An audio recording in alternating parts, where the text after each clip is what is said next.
এখন আমরা রুল 8 সম্পর্কে জানব। একটি সিম্পল সেন্টেন্সে যদি দুটি ভার্ব থাকে তবে দ্বিতীয় ভার্বের 3 ধরনের পরিবর্তন ঘটে। প্রথম পরিবর্তন হচ্ছে দ্বিতীয় ভার্বের সাথে আইএনজি যোগ হয়। এখন হচ্ছে আমরা জেনে নিব কখন কখন দ্বিতীয় ভার্বের সাথে আইএনজি যোগ হবে। অর্থাৎ আমাদের যে বিষয়টি খেয়াল রাখতে হবে সেটা হচ্ছে একটি সেন্টেন্সে যদি দুটি ভার্ব থাকে তবে দ্বিতীয় ভার্বটির পরিবর্তন হবে 3 ধরনের। আর সেই 3 ধরনের পরিবর্তন হচ্ছে 1 নাম্বার, দ্বিতীয় ভার্বের সাথে আইএনজি যোগ হবে। নাম্বার 2, দ্বিতীয় ভার্বের পূর্বে টু যোগ হবে। নাম্বার 3, দ্বিতীয় ভার্বের সাথে কিছুই যোগ হবে না, অর্থাৎ ভার্বের বেজ ফর্ম বসবে। এই 3টি পরিবর্তন হবে। তো এখন হচ্ছে আমরা প্রথম পরিবর্তনটা দেখব। আর সেই প্রথম পরিবর্তন হলো ভার্বের সাথে আইএনজি যোগ হবে। এখন প্রশ্ন হচ্ছে আমরা কখন কখন দ্বিতীয় ভার্বের সাথে আইএনজি যোগ করব, আমরা কখন কখন দ্বিতীয় ভার্বের আগে টু যোগ করব, আর কখন কখন দ্বিতীয় ভার্বের সাথে কিছুই যোগ করব না। এটি হচ্ছে আমাদের জানার বিষয়।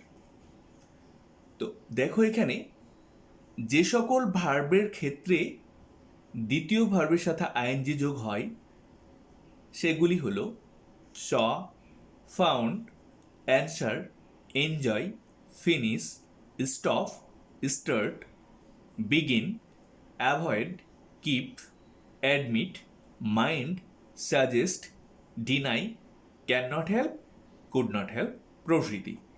অর্থাৎ আমি যদি আরেকটু ক্লিয়ার করে বলি তাহলে হচ্ছে এই ভার্বগুলো, এই যে স থেকে শুরু করে কুড নট হেল্প পর্যন্ত, এই ভার্বগুলো যদি প্রথম ভার্বের জায়গায় থাকে তাহলে দ্বিতীয় ভার্বের, অর্থাৎ এই ভার্বগুলোর, এই যে স থেকে শুরু করে ক্যান নট হেল্প পর্যন্ত, এই সমস্ত ভার্বগুলোর পরবর্তীতে যে ভার্বটা থাকবে সেই ভার্বের সাথে আইএনজি যোগ করতে হবে। অর্থাৎ স থেকে শুরু করে কুড নট হেল্প পর্যন্ত যে সমস্ত ভার্বগুলি আছে এই ভার্বগুলো সবসময় চাই দ্বিতীয় ভার্বের সাথে আইএনজি যোগ হোক।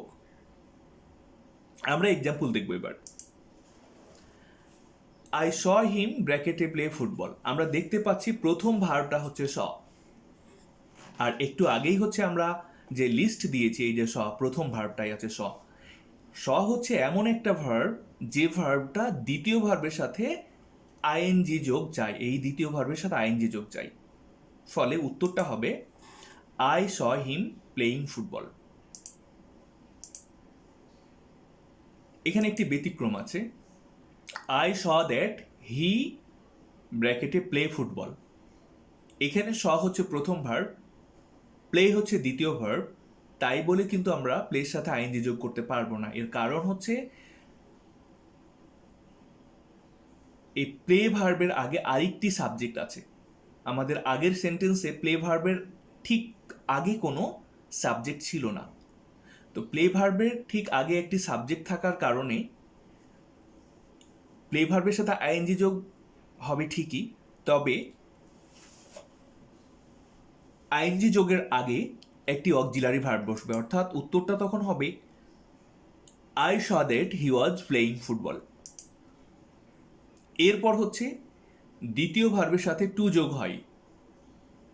আমাদের এখন জেনে নিতে হবে কখন আমরা দ্বিতীয় ভার্বের সাথে টু যোগ করব। এই যে এখানে দেখো, want, demand, wish, decide, order, command, request, try, attempt, fail, succeed, proposed, advise, plan, ask, told, forget, remember, agree, hesitate, prepared, ready.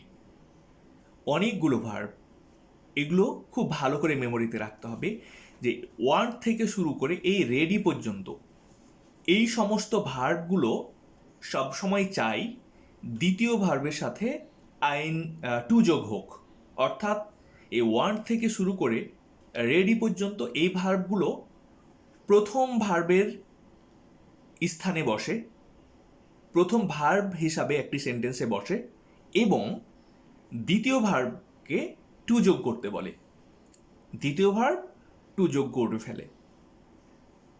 আমরা এক্সাম্পলগুলো দেখব। He needs take rest. আমাদের এই লিস্টের মধ্যে মনে হয় নিড ছিল না, তোমরা নিডটা হচ্ছে অ্যাড করে নিবে, যে নিডও হচ্ছে এই এই গ্রুপেরই একটা ভার্ব, অর্থাৎ নিডের পরবর্তী ভার্বের আগে টু যোগ হয়। নিড হচ্ছে এমন একটা ভার্ব যে ভার্বটা দ্বিতীয় ভার্বকে টু যোগ করতে বলে, দ্বিতীয় ভার্ব টু যোগ করে ফেলে। যেমন ধরো, he needs to take rest. আরও একটি এক্সাম্পল, হি ডিসাইডেড। হ্যাঁ, এই ডিসাইডেডটা হচ্ছে আমাদের লিস্টেই ছিল, এই যে ডিসাইডেড। ডিসাইডেড হচ্ছে এমন একটি ভার্ব যে ভার্ব দ্বিতীয় ভার্বকে বলে যে তুমি তোমার আগে একটি টু যোগ করে ফেলো, দ্বিতীয় ভার্ব তখন তার আগে একটি টু যোগ করে ফেলে, যার ফলে উত্তরটা তখন হয় he decided to make a garden. He failed ব্র্যাকেটে ক্যাচ দ্য বার্ড। ফেইল্ডও হচ্ছে এমন একটি ভার্ব যে ভার্ব সবসময় দ্বিতীয় ভার্বের আগে টু চাই, অর্থাৎ ফেইল্ডের পরবর্তীতে যে ভার্বটা থাকবে সেই ভার্বের আগে একটি টু যোগ করতে হবে। উত্তর হবে you fail to catch the bird. 3 number নিয়ম যেটা আমি বলেছিলাম, যে একটি সেন্টেন্সে যদি দুটি ভার্ব থাকে তাহলে দ্বিতীয় ভার্বের পরিবর্তনটা হয় 3 ধরনের। নাম্বার 1, আইএনজি যোগ হয়, আমরা সেটা শিখে ফেলেছি। নাম্বার 2, দ্বিতীয় ভার্বের আগে টু যোগ হয়, আমরা সেটাও শিখে ফেলেছি। নাম্বার 3, দ্বিতীয় ভার্বের বেজ ফর্ম বসে, অর্থাৎ মূল ফর্ম বসে। এখন কথা হলো কখন কখন হচ্ছে আমরা দ্বিতীয় ভার্বের কোনো পরিবর্তন করব না, অর্থাৎ দ্বিতীয় ভার্বের বেজ ফর্ম বসাবো। সেগুলি হলো made, let, hear, dare not, need not. মাত্র 5টা ওয়ার্ড আমাদের মনে রাখতে হবে, made, let, hear, dare not, need not. এই ভার্বগুলোর পরবর্তীতে যে দ্বিতীয় ভার্বটা থাকবে সেই দ্বিতীয় ভার্বের সাথে কিছুই যোগ করা যাবে না, অর্থাৎ সেই দ্বিতীয় ভার্বের বেজ ফর্ম বসবে। হ্যাঁ, তোমাদের মনে রাখতে হবে আমরা এর আগে কিন্তু নিডের পরবর্তী ভার্বের পূর্বে টু যোগ করেছিলাম, কিন্তু এখানে সেটা নিড না, এখানে need not. Example, he made me to do the work. এখানে খেয়াল রাখতে হবে ভার্বের বেজ ফর্ম মানে হচ্ছে ভার্বের আগেও কিছু বসবে না, ভার্বের পরেও কিছু বসবে না, যার ফলে আমাদের প্রশ্নে যদিও ডুর আগে টু আছে, উত্তর লেখার সময় এই টুকে বাদ দিয়ে দিতে হবে, অর্থাৎ উত্তর হবে he made me do the work. আরও একটি example, he need not bracketed to go to hospital. উত্তর লেখার সময় হচ্ছে আমরা গো এর বেজ ফর্ম বসাবো আর তখন টু বাদ দিয়ে দিব, উত্তর হবে হি need not go to hospital. Rule 9, হয়েলের ঠিক পরেই যদি কোনো ভার্ব থাকে তবে উক্ত ভার্বের সাথে আইএনজি যোগ হয়। এখানে স্পেলিং মিস্টেক আছে, এটা ফ্রন্ট চেঞ্জের কারণে ভিন্ন কিছু চলে এসছে। এখানে হবে আইএনজি, রহম লেখা আছে, এটা হবে আইএনজি যোগ হয়। কিন্তু হয়েলের পর যদি একটি সাবজেক্ট থাকে তবে উক্ত ভার্বের পাস্ট কন্টিনিউয়াস টেন্স হয়, অর্থাৎ বিষয়টা খুবই ক্লিয়ার। হয়েলের ঠিক পরেই যদি কোনো ভার্ব থাকে আমরা সেই ভার্বের সাথে আইএনজি যোগ করব, কিন্তু হয়েলের পর যদি একটি সাবজেক্ট থাকে এবং তারপরে ভার্ব থাকে তখন হচ্ছে আমরা সেই ভার্বের পাস্ট কন্টিনিউয়াস টেন্স করব। Example, while walk in the morning I saw a snake. দেখো হয়েলের ঠিক পরেই একটা ভার্ব আছে, অতএব আমরা এই ভার্বের সাথে আইএনজি যোগ করব। আর তখন উত্তরটা হবে while walking in the morning I saw a snake. কিন্তু while I walk in the morning I saw a snake, এখানে দেখো হোয়াইলের ঠিক পরেই ভার্ব ছিল, কিন্তু এখানে হোয়াইলের পরে একটি সাবজেক্ট আছে, তারপরে ভার্ব আছে, যার ফলে আমরা এখানে এটাকে করব পাস্ট কন্টিনিউয়াস টেন্স।